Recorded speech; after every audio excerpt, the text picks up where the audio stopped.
बिस्मिल्लाहिर्रहमानिर्रहीम। अस्सलाम वालेकुम। Chapter number 10 BD84 head and neck region करने वाले हैं हम।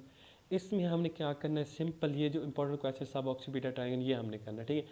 ऊपर वाला जिसने पढ़ना वो रीड कर लो, वो इतना इंपॉर्टेंट नहीं है ऐसा, ठीक है।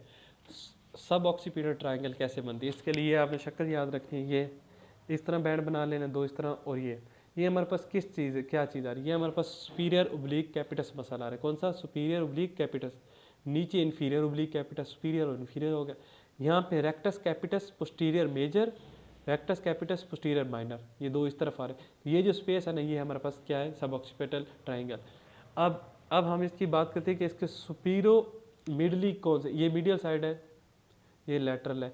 तो स्पीरो मिडली इसकी क्या है, rectus capitis posterior major, rectus capitis posterior minor.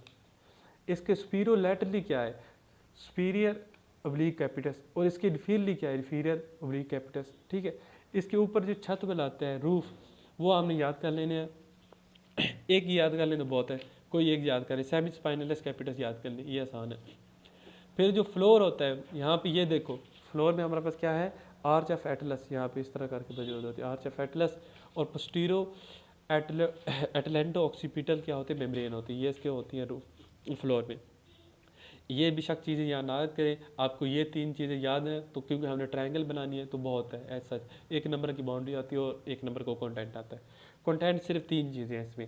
यहाँ पे हमारे पास वर्टिब्रल आर्टरी होती है, और C1 के हमारे पास डोर्सल रेमस होती है, और C1 और सब ऑक्सीपिटल प्लेक्सिस ऑफ वेन होता है। बिल्कुल आसान है। Vertebral artery, vertebral artery C1 एक होती है हमारे पास, डोर्सल रेमस ऑफ C1 जिसे हम क्या कहते हैं, सब ऑक्सीपिटल नर्व भी कहते हैं।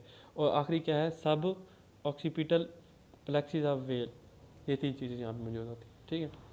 और ये हमारा क्लिनिकल इसमें कर लेते हैं।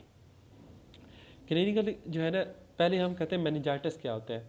अब देखो, किसी को गले में कोई मसला इन्फेक्शन है, तो गले से कहाँ इन्फेक्शन ट्रांसफ़र हो सकता है, मिडल ईयर में, with the help of pharyngo pharyngotympanic tube होते हैं। आई थिंक मैंने इसके गलत स्पेलिंग लिखी है। अच्छा, इसको ऑडिटरी ट्यूब भी कहते हैं, ठीक है।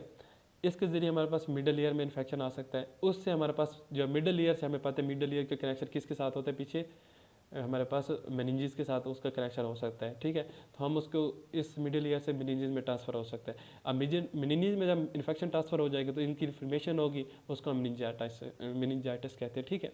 मेरी थोड़ी तबीयत ख़राब है तो शायद आपको कोई मसला हो रहा हो, ठीक है।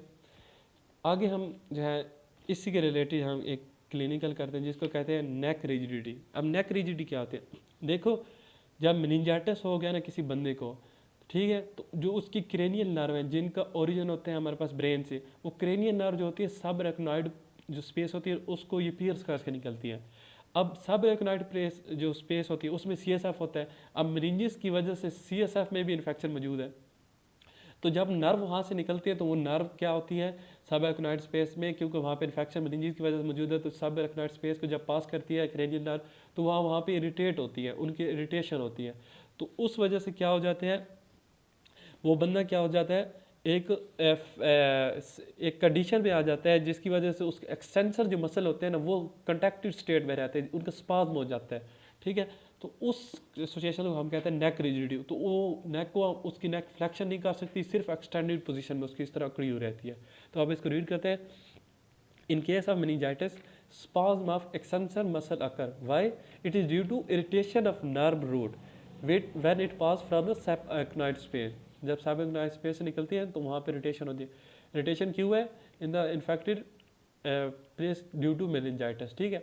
फिर उन्होंने कहा है कि जब उस बंदे की हम पैसिव फ्लेक्शन कहते हैं, मतलब हम खुद अपने हाथ से, वो तो कर नहीं सकता बेचारा, तो हम उसके सर को थोड़ा आगे की तरफ इस तरह मूव करते हैं ना, या उसकी लेग को स्ट्रेट करते हैं, तो इन दोनों कंडीशन में उसको बहुत ज़्यादा पेन होता है। उस पेन की वजह क्या होती है, क्योंकि नर्व जो होती है ना वो स्ट्रेच होती है उस जगह पे, तो बहुत ज़्यादा पेन होती है। ये भी क्वेश्चन आ जाता है कि पेन क्यों होता है, क्योंकि नर्व वहाँ पे स्ट्रेच होती है। सिस्टर्नल पंक्चर इतना इंपॉर्टेंट नहीं है, लंबर पंक्चर हम नॉर्मली लेते हैं, अगर वो हम ना ले रहे हो तो हम क्या करते हैं, स्टर्नल पंक्चर लेते हैं, ठीक है।